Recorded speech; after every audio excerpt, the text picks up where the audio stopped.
Hello, hello, hello, everybody. How's everybody doing today? Thursday, March 1st. Yes, it is March. Soon we will be in spring. All right, let's talk. I would say this is going to be somewhat of a mental game video. All right. First of all, let me just make a statement. It is very fascinating to me how people go to great lengths, or I should say the great lengths they go to rationalize self-defeating or self-sabotaging behavior. I mean, you see it all the time, where people are just plain flat out wrong, but they will concoct every reason or rationalization why their way is correct. Now, I had a comment. One of the reasons I'm talking about this is because somebody posted up a comment on my last video. I'm not a believer in technical analysis, at least not in the traditional way that people use it. I mean, I learned how to use technical analysis from my floor trading days, and the way I use it is that by looking at a chart, and I understand that the vast majority of short-term traders, they use charts as their approach. And from that understanding, from that knowledge that most short-term traders use charts, I can kind of predict their behavior. In other words, and again, I learned this as a floor trader. I know where they're going to put their stops. I know where they're going to buy. I know where they're going to sell. I know what position they have on. I mean, I don't even have to look at something like the Commitment of Traders report or any sort of market composition data. I can look at a chart and I can tell you how the vast majority of, I guess, unsophisticated traders, investors, speculators, whatever you want to call them, I can tell you how they're positioned. Now, charts don't tell you anything about the future. I talked about this yesterday. I said that, we live in a world, I could use the word world, where, there are governments that create laws and regulations and policy, and all those things affect the economic condition, okay, affect the economy. So it's policy that drives everything. And that is the only way to look forward. I mean, to see or to have an outlook on the forward development of prices and markets, etc. So when I said that, and I say, well, the way I trade or the way I invest is to have a concise, or to try to have as concise an understanding of that policy framework, the policy environment, to give me, and then I understand, for example, MMT, which enables me to be able to predict or forecast the impact on the economy, the real impact on the economy from policy, not like, the crap mainstream economics, which gets everything wrong, like austerity, you got to cut to grow, like all that stuff is wrong, okay? And all these quacks, who were talking back with the QE, how that was going to create hyperinflation, all that stuff is wrong. The MMT gives me the proper understanding of the monetary system. So when I see policy being formulated, policy being implemented, I can make a pretty good forecast of what is going to happen, all right? There are other things I have to put into the equation, like what are the zombies going to do, how's that going to affect, whatever. But so, like I talked about that in my other video the other day, and then I had a guy who posts up, he says, a comment, I look at the charts to tell me where the market is going. So here's an example of the rationalization that I'm talking about, because the charts tell you what has happened in the past. There is no such chart that extends forward with the path of the market. Everything you look at on a chart is past history. Now, I don't know if you've ever invested anywhere. There is always a disclosure that says past performance is not a guarantee of future performance. I mean, everybody has to read that and sign that. Yeah, I saw that disclosure. Okay, that's cool. But yet you will have people who rationalize that to the point where it becomes a belief system, and it is based on, not only is it based on nothing, it is absolutely wrong. It is a claim, it is an assertion, it is a belief that is based on nothing. You cannot look at a chart to tell you where the market is going. You're looking at past history. I mean, it's virtually the same thing as a boat captain, who's looking at a chart of the sea floor of where he has been, but there is no chart showing him where he is going. Now, he might run aground, he might hit a reef. It's exactly the same thing, but then people will literally convince themselves that the chart is telling me it's not.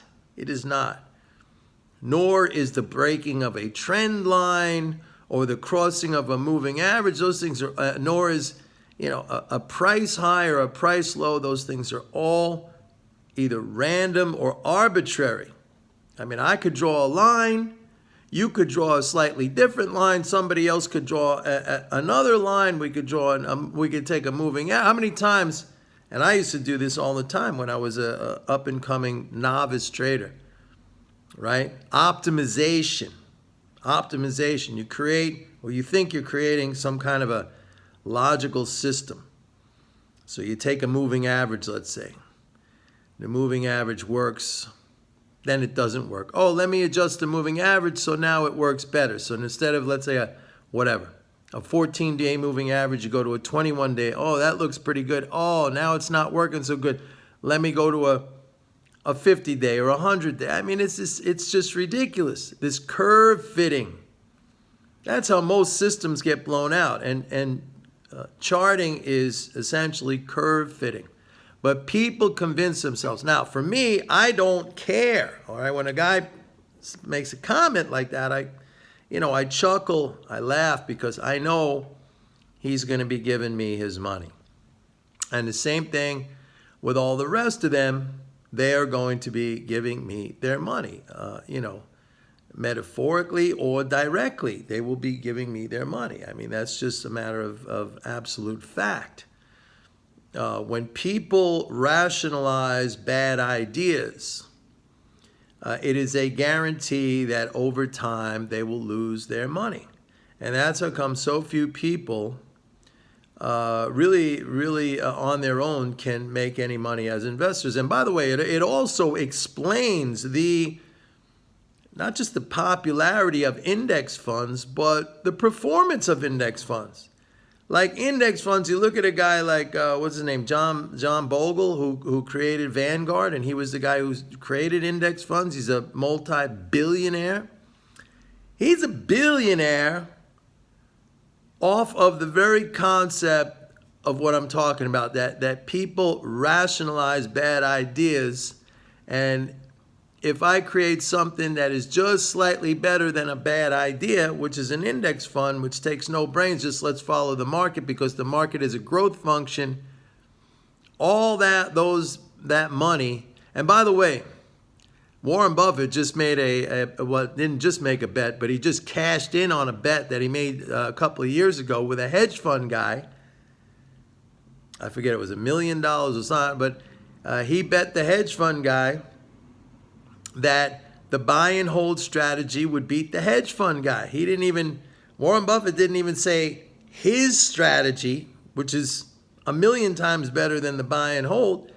He bet the guy and he won. The hedge fund guy lost. Okay, so here are these big hedge fund guys managing billions and billions of dollars. They can't beat, in fact, the vast majority of hedge funds, they can't beat an index fund. So what's the point? But yet, we continue to rationalize, or people, I shouldn't say we, I don't, but people continue to rationalize these ideas. But look, that is a benefit to me. It's a benefit to my followers. It's just, I just find it a fascinating thing to watch, how people will go to such lengths to convince themselves of not just bad ideas, but self-sabotaging ideas. And yet, if you ask them, well, why, what is your reason to invest or to trade? Oh, I want to make money. I want to make money. Yet they lose money.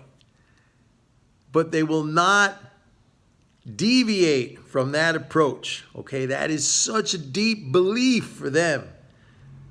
It's almost like moving away from that approach or admitting that it doesn't work is such a frightening thing. Like the fear of that, to say, hey, you know what, this is not working. The fear of that is paralyzing. So they would rather stay in there. And by the way, I spoke about this many times in prior videos, that I call them the self-flagellators. Like deep down inside, I know a lot of you people, you think you want to succeed, you think you want to make money, you think your motivation is profit, but it's not.